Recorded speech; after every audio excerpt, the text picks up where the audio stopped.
আজকে আমরা একটা শোল্ডার ডিসলোকেশনের নতুন একটা পদ্ধতি দেখব কারেক্ট করার। এই পেশেন্টের ডান দিকের শোল্ডারটা পড়ে যাওয়ার কারণে ডিসলোকেট হয়ে গেছে। আপনারা দেখতে পাচ্ছেন যে হাতটা অনেকটা পাতলা লাগছে এবং হাতটা উঁচু হয়ে প্রমিনেন্ট হয়ে গেছে।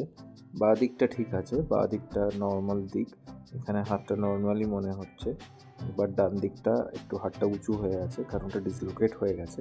এবার আমরা এটাকে রিডিউস করার চেষ্টা করব, কোনো রকম অ্যানাস্থেশিয়া ছাড়াই, পেশেন্টকে অজ্ঞান না করেই, জাস্ট একটু রিঅ্যাসিওর করে পেশেন্টটাকে পদ্ধতিটা বোঝানোর পর আমরা আশ্বস্ত করব যে একটু ব্যথা হবে, but without anaesthesia, with proper counselling muscle relaxation can be achieved.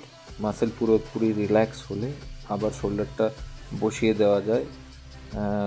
শুধুমাত্র কিছু এক্সপার্ট লোকজনই এইভাবে করে, বাকিরা সবাই টেনে বা তথাকথিত আলাদা আদার যে মেথড আছে সেই মেথডে করে। একটু পেন হয়, বাট পেনটা খানিকক্ষণ পরেই, হাড়টা বসানোর পরেই আবার কমে যায়। তো আপনারা দেখতে পাচ্ছেন এটা রিডাকশান করা হচ্ছে। হাতটাকে একটা প্রপার পজিশানে নিয়ে গেলে পুরো মাসেল যদি সম্পূর্ণভাবে রিল্যাক্স থাকে তাহলে অটোমেটিক্যালি হাতটা বসে যায়। আপনারা এবার দেখতেও পাবেন এক্ষুনি হাতটা এই বসে গেল। বসে যাওয়ার পরেই পেশেন্ট পুরো রিল্যাক্স হয়ে গেল। পেশেন্টের মুখের দিকে তাকালেই বোঝা যাবে যে আর কোনো ব্যথা নেই, হাতটা আবার নর্মাল কন্টুরে চলে গেছে। আগে যেরকম ছিল হাতটা উঁচু হয়েছিল, এবারে দেখুন পুরো হাতটা পুরো গোল হয়ে গেছে।